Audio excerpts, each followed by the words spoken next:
నమస్కారం అండి.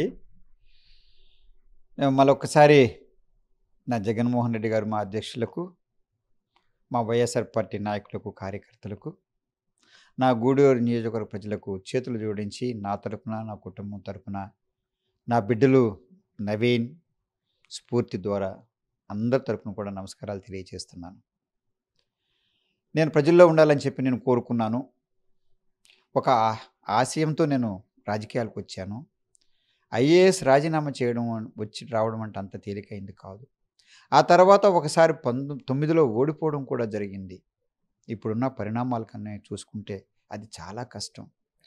అందులో ఒక దళితుడిగా ఉండటం, మళ్ళా ఈ రోజుల్లో పోటీ పడడం అన్నది అంత సులభమైన పని కాదు. దళితుడంటే తక్కువ అని కాదు, సమాజంలో ఉన్న పరిస్థితులను బట్టి నేను ఆ మాట మాట్లాడుతున్నాను. అలాంటప్పుడు ఒక ఆశయంతో వచ్చినప్పుడు నాకు జగన్మోహన్ రెడ్డి గారు ఆదరించి ఒకసారి ఎంపీలో కూడా 1800 గ్రామాలు తిరిగాను. అక్కడే నా నిధులు 32 కోట్లు కూడా చక్కగా ప్రజలకు నేను అక్కడే ఎవరు అడిగితే ఆ బీసీ కాలనీలో, ఎస్సీ కాలనీలో, ఎస్టీ కాలనీలో చక్కగా అక్కడికక్కడే ఇచ్చాను. ఇచ్చినప్పుడు ఏదో కొంతమంది అనుమానం పడిపోయి ప్రజల్లోకి వెళ్ళిపోతున్నారు ఎంపీ గారు, మాకు ఎమ్మెల్యేలకి ఏముంటుందని చెప్పే ఉద్దేశంతో జగన్మోహన్ రెడ్డి గారికి చెప్పుకున్నారు. ఈయనుంటే మేము రాజకీయం చేయలేకపోతున్నాం అన్నారు. సరే, నాకు మళ్ళీ ఎమ్మెల్యేగా ఇచ్చారు. ఎమ్మెల్యేగా ఇచ్చినా కూడా నా పరిధిలో, అప్పుడు ఎమ్మెల్యేగా ఉన్నప్పుడు, ఎంపీగా ఉన్నప్పుడు అప్పుడు పరిస్థితిని బట్టి అప్పుడు చేశాను. అప్పుడు మేము అధికారంలో లేము. తర్వాత ఏరియా పెద్దది, గెలిచిన వాడిని, మిగిలిన 5గురు ఓడిపోయిన వారు. సో ఆ పరిస్థితి నాకు వచ్చింది. సో అలాంటప్పుడు కొంతమంది బాధపడ్డారు, వెళ్ళారు. ఇప్పుడు కూడా నేను చక్కగా ఎమ్మెల్యే అయిన తర్వాత మొట్టమొదటి ఉండవలసింది ఏంటంటే స్థానికుడు అస్థానికుడు అన్న ప్రస్తావన తీసుకొచ్చారు కనుక ఓటర్స్ వేసినప్పుడు ఎమ్మెల్యే వాళ్ళకి అందుబాటులో ఉండాలి కనుక క్రమశిక్షణతో గత 4 సంవత్సరాలు 8 నెలలు కూడా నా గూడూరు ఇల్లు విడిచిపెట్టుకోకుండా ఎప్పుడు నాకు పని ఉంటే అమరావతి లేదా తాడేపల్లి వెళ్ళడం తప్ప, లేదా నాకు 5గురు గ్రాండ్ చిల్డ్రన్ ఉన్నారు, వారితో ఎప్పుడన్నా ముచ్చట్లు ఆడుకోవడం కానివ్వండి, లేదా పెద్దవాడిని హాస్పిటల్ పనులు కానివ్వండి, ఇలా ఏమన్నా అవసరం ఉంటే తర్వాత బాగా చదువుకునే వ్యక్తిని కనుక నేను పుస్తకాలు రాస్తుంటాను. వీటి కొరకు ఎప్పుడైనా నేను చెన్నై వెళ్ళేనే తప్పనిచ్చి ఆఖరికి నా బిడ్డలు కానీ నా సతీమణి లక్ష్మి కూడా నా రాక కొరకు ఎదురు చూడరు. నేను ఆశతో గ్రాండ్ చిన్న వాళ్ళ బర్త్డేలు ఉన్నప్పుడు నేను వెళ్ళి తీరాలా, అలా వెళ్ళటం తప్ప మిగిలినంత అందుబాటులో ఉన్నా. ముందు చక్కగా నేను ప్రజలు ఏమైతే అనుకుంటున్నారో వారితో ఉన్నాను. కోవిడ్ వచ్చినప్పుడు ఎంత కష్టమైన కోవిడ్ అయినా కూడా వారితో ప్రయాణం చేసి 10 నెలల పాటు వెళ్ళకోకుండా ఆక్సిజన్ అందుబాటులో చేసి నా కుటుంబ సభ్యులతో కూడా కలిసి మెడికల్ సపోర్ట్ కూడా ఇవ్వడం జరిగింది. 2 సార్లు కోవిడ్ వచ్చినా 70 సంవత్సరాల్లో కోవిడ్ అంటే ఎంత భయపడిపోయి ఉండేవారు మిగిలిన వాళ్ళైతే. నేను ఒక్కొక్క పేషెంట్ని కూడా నేను హాస్పిటల్లోకి వెళ్ళి వారిని సందర్శించి వచ్చాను, ధైర్యంగా చేశాను. రెండోది, నేను వచ్చిన తర్వాత గూడూరులో ఒక్క రౌడీయిజం కానీ, కట్ట పంచాయతీ కానీ, దౌర్జన్యాలతో కూడిన కేసులు కానీ ఒక్కటి లేదు అని చెప్పి సగర్వంగా తెలియజేస్తున్నాను. అంతకు మునుపున్న వాళ్ళు 300 కేసులు, ఎస్సీ ఎస్టీ కేసులు మొత్తం నియోజకవర్గం అంతా పెడితే వరప్రసాదరావు ఎమ్మెల్యే అయిన తర్వాత నా నాయకులు నాతో సహకరిస్తున్నారు, పెద్దవారందరూ కూడా. ఒక్క కేసు పెట్టలేదంటే నేను ఎంత మనోధైర్యంగా చెప్పగలుగుతున్నానో చూడండి. కక్షతో కూడిన కేసు కూడా పెట్టలా.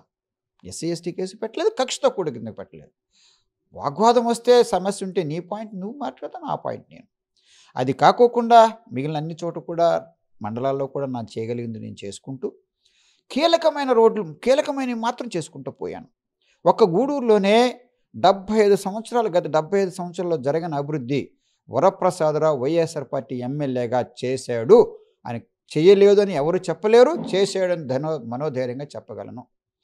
కూరగాయల మార్కెట్ చక్కగా చేసి, అలాగే ఫిష్ మార్కెట్టు, మటన్ మార్కెట్టు, రైతు బజారు, క్లాక్ టవర్, 6 స్ఫూర్తిదాతుల విగ్రహాలు, 9 మరుగుదొడ్డులు చాలా అవసరం, కీలకమైనవి. టీటీడీ కళ్యాణ మండపం అభివృద్ధి కానివ్వండి, పుల్లమ్మ సత్రం తీసేయడం కానివ్వండి, ఆటో నగర్ కానివ్వండి, అలాగే స్టేడియంని ఎంత చక్కగా తీర్చిదిద్దానంటే మా అల్లూరి ఆదిశేషారెడ్డి గారి స్టేడియంని తీర్చిదిద్ది వాళ్ళు యువకులు, ఈ క్రీడాకారులు ఏమైతే కోరుకుంటున్నారో అవన్నీ కూడా తీర్చిదిద్ది చక్కగా శుభ్రంగా పెట్టడం మాత్రం కాకుండా మరుగుదొడ్లు కూడా శుభ్రంగా పెట్టించి మరలా ఇంకా ఎక్స్ట్రా స్థలం కూడా ఇప్పించి ఇంకా కొత్త మరుగుదొడ్లు కూడా కడుతూ కాంపౌండ్ వాళ్ళు పెట్టి అక్కడ చెట్లన్నీ నాటించాను. ఫ్లైఓవర్ 9 సంవత్సరాలు. అంతకుముందు కాంగ్రెస్ వాళ్ళు ఏం చేశారో మాకు తెలియలేదు, తెలుగుదేశం వాళ్ళు ఏం చేశారో తెలియదు. 2 సార్లు తెలుగుదేశం ఉన్నట్టుంది మాకు అప్పుడు. వాళ్ళు ఏం చేశారో తెలియదు. నేను చక్కగా తీసుకొచ్చాను, పనులు చక్కగా జరిగిపోతున్నాయి. సో ఈ విధంగా చేసి అలాగే మండలాల్లో కూడా చాలా గొప్ప పనులు చేశాను నేను. ఎవరు ఊహించలేని పనులు. ఉదాహరణకి ఒక్క గూడూరు రూరల్ కనుక మనం తీసుకుంటే కాండ్రా తిమ్మ సముద్రంలో తెలుగు గంగా నీళ్ళు లేకపోతే దానికి కావాల్సినవన్నీ కూడా, ఇంకా తెలుగు గంగా నీళ్ళు రాలేదు, బట్ లిఫ్ట్ ఇరిగేషన్కి అన్నీ కూడా నేను పర్మిషన్లు తీసుకొచ్చేసాను. ఆ తర్వాత ఇక్కడ చిల్లకూరు కనుక మనం చూసుకుంటే పునపరివారి సత్రం పునపరివారి పాలెం దగ్గర నుంచి పట్రగుంట వరకు రోడ్డులు లేక చాలా ఇబ్బంది పడిపోతుంది. దాదాపు 30 గ్రామాలకి నేను ఆ ఫారెస్ట్ దగ్గర నుంచి పర్మిషన్ తీసుకొచ్చాను. అలాగే చిట్టమూరులో తీసుకుంటే గొల్లలనాటు నుంచి కారికేడు వరకు వయా బురదగల కొత్తపాలెము 80 లక్షలతో జగన్మోహన్ రెడ్డి గారు తెచ్చి నేను తీసుకొచ్చి చక్కని రోడ్డు వేయించాను. అలాగే వాకాడులో కనుక మొనపాలెం నుంచి నవాబ్పేట వరకు కూడా రోడ్డు అభివృద్ధి కొరకు నేను చేయడం జరిగింది. చాలాసార్లు అక్కడ మొబైల్ టవర్ పెట్టడానికి కూడా అలా జరిగింది. అలాగే కోటలో నేను చక్కని మంచి హాస్పిటల్ తీసుకొచ్చాను. గూడూరులో 22 కోట్లతో హాస్పిటల్ బిల్డింగ్ తీసుకొచ్చాను.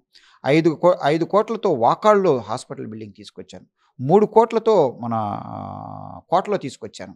అది కాకుండా చక్కని ఆధునీకరమైన ప్రాథమిక చికిత్స కేంద్రాలను కూడా చిల్లకూరు కానివ్వండి, చింతవరం కానివ్వండి, మల్లాం కానివ్వండి, చిట్టమూరు కానివ్వండి, ఇవన్నీ తీసుకొచ్చాను జగన్మోహన్. ఎందుకంటే నాకు ఇది తప్ప వేరే పని లేదు. నాకు వ్యాపారాలు చేసుకోను, అవినీతికి పోను, దౌర్జన్యాలకు పోను, కలహాలకు పోను.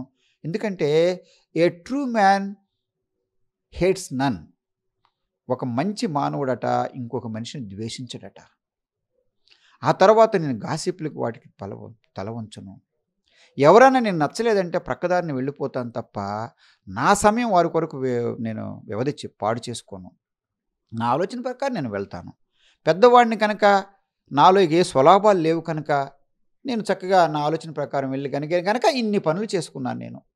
తర్వాత ఒక్క R&B దగ్గర నుంచి మన హాస్పిటల్ రోడ్డు ఇంతవరకు ఎవరు చేయకపోతే చక్కగా 4 కోట్లతో చేశాను. అందరూ ప్రయాణం చేసుకుంటూ పోతున్నారు. ICS రోడ్డుని అభివృద్ధి చేసి పెట్టాను. అలాగే అన్ని చోట్ల కూడా ఒక్క R&B దగ్గర నుంచే 6 రోడ్లు దాదాపు 100 కోట్ల పైచిలకు దగ్గర తీసుకొచ్చాను నేను. ఆ తర్వాత అతి త్వరలో కూడా ముఖద్వారాల కొరకు అని చెప్పేసి 140 కోట్లు అప్పుడు నేను ఎంపీగా ఉన్నప్పుడు చాలా కృషి చేశాను. ముఖ్యమంత్రి గారు ఇచ్చిన సహాయమే నాకు జగన్మోహన్ రెడ్డి గారు అంతా చేశారు. అప్పుడు తర్వాత గురుమూర్తి గారు మేము కలిసి కూడా చేయడం జరిగింది. అది కూడా పూర్తి అయిపోతుంది. సో ఇలా ఏదైతే కీలకమైనవో అవి మండలాల్లో నేను చేసుకుంటూ వస్తూ కొన్ని వాటి వల్ల ఒకవేళ కేంద్ర ప్రభుత్వం నుంచి రావాల్సిన కొన్ని ఆగిపోయినాయి. నేను కాదంటలేదు. ఎందుకంటే అక్కడ మన కండలేరు క్రీక్ ఒకటి కనుక కొంచెం బాధపడుతున్నాము. సో ఇలాంటి ఇబ్బందులు ఉన్నాయి. కానీ చేయగలిగినవి ఇప్పుడు తర్వాత దూడల కాలువ అలాగే నాయుడు కాలువ 2 సార్లు నా ఖర్చులతో శుభ్రం చేసి పెట్టాను.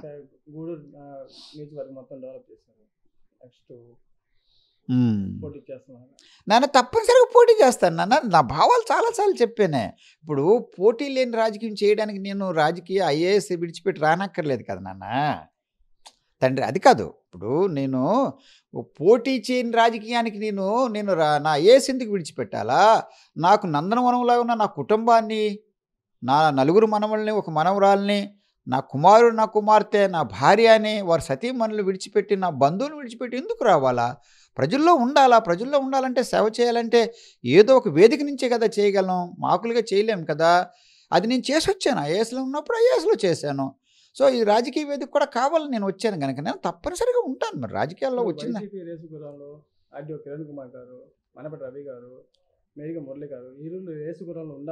నాన్న. అది లేదు నాన్న. ఇప్పుడు ఎవరికి వాళ్ళు ఊహించుకుంటారు. ఇప్పుడు మీరు చెప్తుంటే నాకే ఆశ్చర్యం వేస్తుంది. వరప్రసాద్ గారు లేరని చెప్పేసి మీరే నాకు చెప్పేస్తున్నారు. ఉన్నాను లేదని నాకు తెలుసు కదా. పార్టీకి నేను 12 సంవత్సరాల నుంచి నేను ఉన్నాను కదా. ఏ ఒక్క తప్పు చేయలేదు కదా. ఇంత చక్కని అభివృద్ధి చేసి చూపించాను కదా. నా పార్టీకి అంత విశ్వాసం ఉన్నాను కదా. 100 కోట్లు ఇస్తే వెళ్ళలేదు కదా. మీరు ఆ విధంగా నేను లేరు అని చెప్పి మీరు ఊహించేసుకుంటే నేనేం చేయగలను? ఆ తర్వాత మరి 3 ఉన్నారంటే ప్రజాస్వామ్యం అన్న తర్వాత అందులో రిజర్వ్డ్ క్యాండిడేట్ అన్న తర్వాత ప్రజాస్వామ్యం ఎక్కువ ఉంటుంది. ఇప్పుడు మిగిలిన చోట కనుక నియంత్రణతో నేనే ఉండాలి, ఇంకెవరు ఉండకూడదన్నది ఆ కాన్సెప్ట్ నాకు ఉండదు. ఇది ప్రతి ఒక చెరువు అన్న తర్వాత ప్రతి జీవి ఉంటుంది అందులో. వాళ్ళు ప్రయత్నం చేసుకోవడానికి వాళ్ళకి హక్కు అది. సో, అలాంటి పొరపాటు ఉండాలా ఇంకోరు నేను ఏం చేయాలని నేను ఆలోచించుకుంటాను తప్ప, ఎదుటి మనిషి ఉండకూడదన్నది నేను ఆలోచించుకొని అలా దిగజారిన రాజకీయం అయితే నేను చేయను. మీరు ఎవరు చెప్పారో, కాకపోతే ఏంటంటే మీరు ఏ చెప్పిన పేర్లు కూడా మురళీ గారిని తీసి పక్కన పెట్టండి. వారికి ఎమ్మెల్సీ ఇచ్చారు. మిగిలిన ఇద్దరు పార్టీకి కష్టపడి ఉండి తెచ్చుకోవాలా. ఎవరైనా కూడా నేనేమంటానంటే, ఎవరైనా పార్టీకి కష్టపడాలా. నేను కష్టపడి వచ్చాను కనుక అప్పుడు 14లో కూడా 12, 13లో కూడా నేను ఉన్నాను కనుక నాకు 14లో ఇచ్చారు. 14 నుంచి 19తో నేను కష్టపడ్డాను కనుక, దీక్షలు చేశాను కనుక, అన్నిట్లో నేను పాల్గొన్నాను కనుక నాకు మళ్ళా ఇచ్చారు. ఇప్పుడు మళ్ళీ నేను అలాగే చేశాను. సో దేర్ఫోర్ ఎవరన్నా కనుక వస్తే నేను నా భావన చాలాసార్లు చెప్తున్నాను. I don't possess anything if it is not got out of my hard work, efforts and difficulties. అంటే ఏ పదవి కానివ్వండి, ఏ వస్తువు కానివ్వండి, నా కష్టార్జితంతో, నా బాధతో లేనిది నేను తీసుకోను, పొందను. అందుకే మంత్రి కూడా ఏ రోజు నేను ఆశపడాలి. ఎందుకంటే అక్కడ పోటీ లేదు. ముఖ్యమంత్రి గారు ఒకప్పుడు గూడు శ్రీమంతుడిగా పేరుకున్న హరిచంద్ర రెడ్డి గారు మీ పార్టీ సపోర్ట్ చేశారు. ఇప్పుడు మనపటి రవి గారికి సపోర్ట్ చేస్తారని చెప్పేసి కాదు తండ్రి, ఆయన ఏ రోజు నాకు చేయలే. ఆయన పార్టీలో ఉన్నారు. హరిశ్చంద్ర రెడ్డి గారు మంచి స్నేహితులు, నాకు బిడ్డ సమానులు. ఆ రోజు పార్టీలో ఉన్నారు, నేను పార్టీలో ఉన్నా, నాకు సహాయం చేశారు.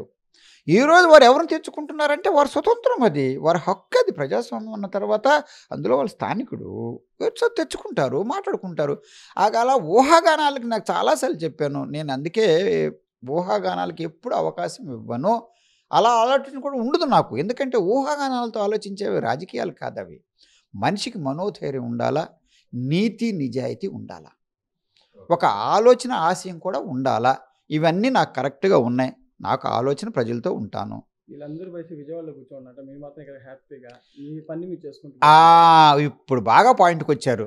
కనుక నేను బాగా చదువుకున్నాను, నా పరీక్ష నేను పాస్ అవుతానని నాకు ధైర్యం ఉన్నప్పుడు ఎవడో వెళ్ళి కాపీలు కొట్టుకుంటారు, అది కొట్టుకుంటారు, ఇది కొట్టుకుంటారు. నాకెందుకు?